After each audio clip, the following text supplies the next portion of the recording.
Running burns fat faster than walking. A 30-second workout cannot compete with 40 minutes of cardio. Too much cardio destroys muscle. These are 3 of the most repeated beliefs in fitness, and today we are testing all of them with real experiments and real data. 10 cardio myths. 1 metabolic cart that measures calorie and fat burn with over 98% accuracy. Multiple real subjects with different fitness levels. The first myth is that walking is not hard enough to actually improve your fitness in any meaningful way. To test this, my editor, Andy, who averages less than 3,000 steps per day, is walking 30 minutes every single day for 2 weeks. Before starting, we ran 2 fitness tests to establish his baseline, including a VO2 max test, which pushes the body to complete exhaustion. VO2 max is considered one of the strongest predictors of both fitness level and how long you will actually live overall. Andy's starting score came back at 34, which placed him below average for his age group before the experiment began. Now, while Andy walks, we have 9 more myths to test, starting with one of the most widespread fitness beliefs around. Does sweating more mean you are burning more fat and more calories during your workout session? Alicia cycled for 10 minutes in a cool gym environment while we tracked every calorie burned and the exact percentage coming from fat. After a rest period, we turned up the heat and had her cycle for the exact same duration at the exact same pace. In the hot environment, Alicia was visibly dripping sweat and rated the effort a 9 out of 10 versus 7.5 in the cold. She was convinced she had burned significantly more calories in the hotter environment because the session felt so much harder throughout. The actual results revealed something that most people would never predict before seeing the metabolic cart data side by side. In the cool environment, Alicia burned 131 calories. In the hot environment, she burned just 120. The extra heat made the session feel harder, which caused her performance to dip slightly, explaining the lower total calorie output. Her fat burn percentage was also almost identical between both environments, meaning all that extra sweat was essentially just water loss. Fitter people actually start sweating sooner because their bodies become more efficient at cooling themselves during exercise over time. So sweating more does not mean burning more. It means your body is working hard to regulate your temperature during the effort. Next myth. Can you eat back the calories you burn during a workout and maintain your weight or lose fat effectively? Andy and Alicia were asked to fill a plate with exactly the amount of food they thought matched their calorie burn. Andy's plate came to 535 calories. Alicia's came to 526 calories. Research consistently shows people underestimate how many calories they consume by 20 to 50% on average across virtually all food types. People also dramatically overestimate their calorie burn from exercise, typically guessing 2 to 3 times higher than they actually burned. Here is the real problem. Even if you perfectly match your workout calories with food, your body compensates throughout the rest of the day.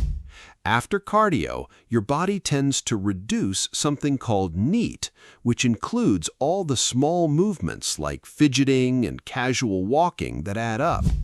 This compensation is one reason why cardio alone produces only 20 to 50% of the predicted fat loss based on calories burned. Cardio is genuinely valuable for health, but eating back workout calories, assuming you are breaking even, is a reliable way to stall progress. Now, the 10,000 steps myth. The origin of this number has absolutely nothing to do with science or health research. In the 1960s, a Japanese company released a step counter with a name that translated to 10,000 steps as a marketing slogan. The number caught on and eventually became the global benchmark for daily movement, despite having zero scientific basis behind it originally. When researchers actually studied step counts and health outcomes, The findings revealed something more practical and immediately achievable for most people. Most major health benefits began leveling off once people reached approximately 7,000 steps per day rather than 10,000.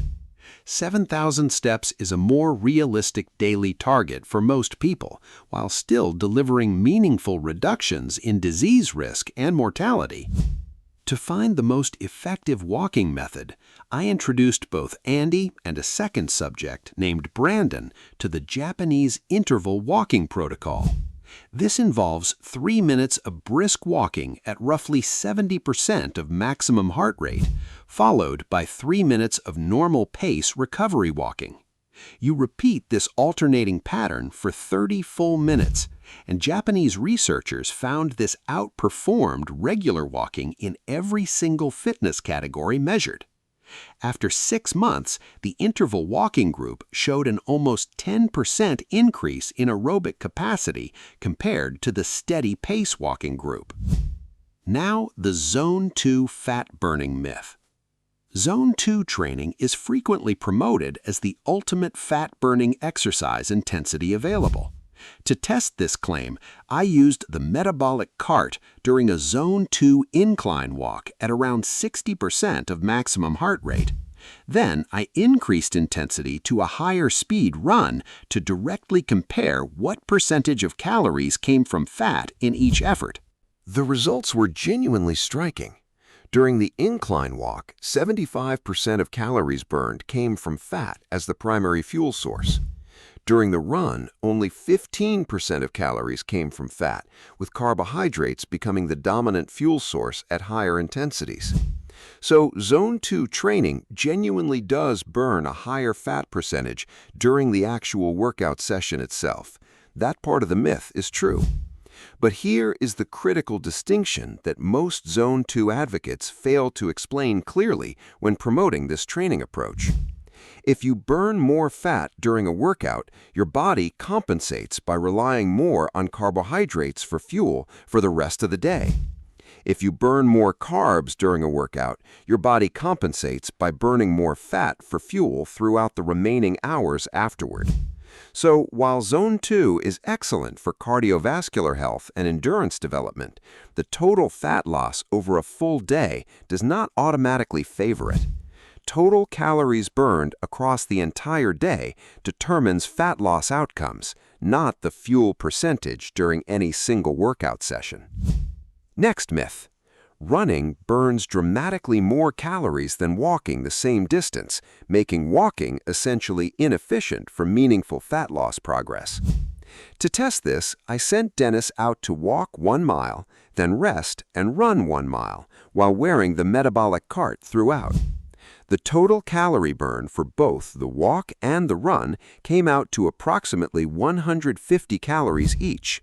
Dennis walked at a brisk 3.2 miles per hour, which for his height constituted genuinely fast walking throughout the distance. His run was 4.6 miles per hour, which is not dramatically faster than his walk, making the comparison less extreme than expected. I ran the same test with a controlled treadmill speed using a second subject and found that running typically burns 10 to 30% more calories per mile walked. Plus, running creates an afterburn effect, adding roughly another 10% on top from elevated metabolism during recovery after finishing. But here is what the data consistently shows. Brisk walking and moderate running are far closer in calorie burn than most people assume. A meta-analysis comparing lower intensity and higher intensity cardio found both equally effective for fat loss when total effort was matched.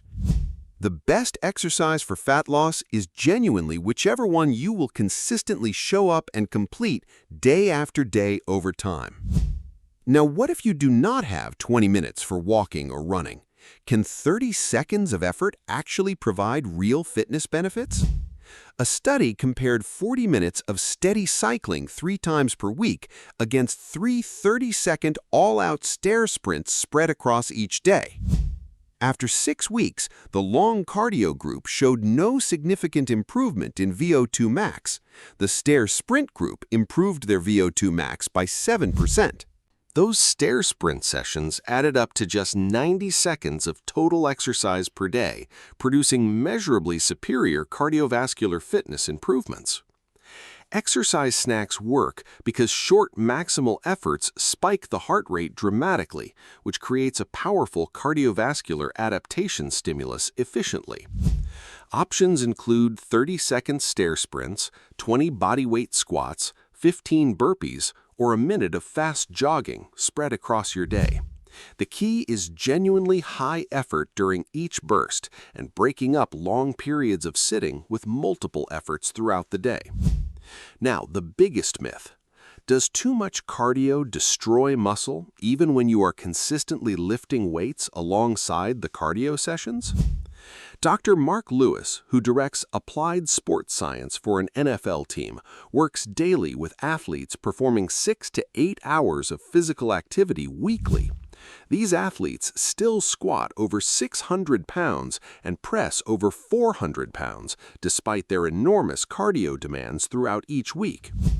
Research actually showed that subjects who did 45 minutes of cycling on one leg before a full-leg strength workout found the cycling leg grew almost twice as much as the non-cycling leg. The cardio improved blood flow and nutrient delivery to the muscle tissue, which enhanced the growth response from the subsequent strength training. Two guidelines help prevent the point where cardio volume actually does interfere with muscle development and recovery meaningfully.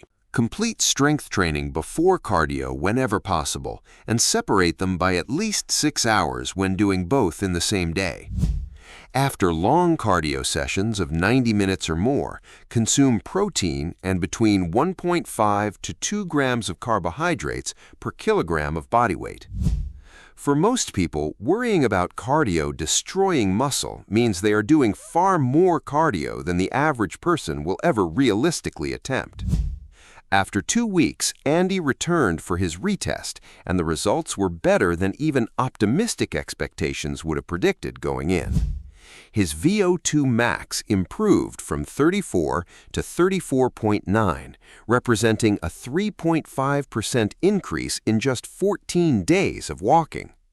VO2 max typically declines by 1% per year after the mid-20s, meaning Andy did not just slow the decline, but reversed it. His submaximal test showed his heart rate was lower at the same pace, his breathing was more efficient, and he recovered faster throughout.